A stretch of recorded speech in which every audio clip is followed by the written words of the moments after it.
भारत के chief of defence staff general Bipin Rawat ने कहा है कि अफगानिस्तान में जो कुछ हुआ है उसके बारे में भारत पहले से ही जानता था। जनरल रावत ने कहा कि अफगानिस्तान को लेकर जो कुछ भी भारत ने कहा था हूबहू वही हो रहा है, लेकिन इसकी टाइमिंग में ज़रूर फ़र्क है। उनके मुताबिक भारत के संदर्भ में यदि देखें तो हम जानते थे कि अफगानिस्तान पर तालिबान कब्जा कर लेगा। उन्होंने यह बयान अमेरिका के इंडो पैसिफिक कमांड के प्रमुख जॉन क्रिस्टोफर एलोकिनो की समकक्ष दिया है। इंडिया यूएस पार्टनरशिप 21वीं सदी में बोलते हुए जनरल बिपिन रावत ने कहा कि अफगानिस्तान में जो कुछ हुआ है उसकी तेजी को देखते हुए हैरानी ज़रूर होती है।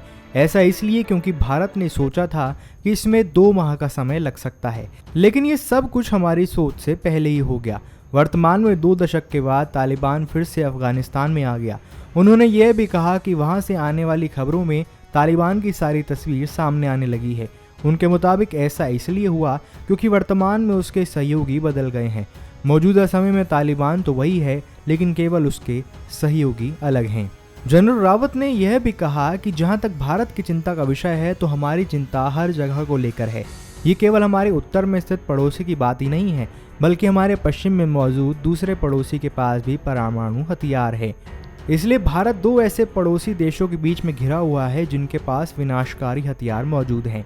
भारत के अफगानिस्तान में रुख को लेकर उन्होंने कहा कि हम रणनीति के तहत वहां पर आगे बढ़ रहे हैं। रणनीतिक तौर पर हम काफ़ी मजबूत स्थिति में हैं।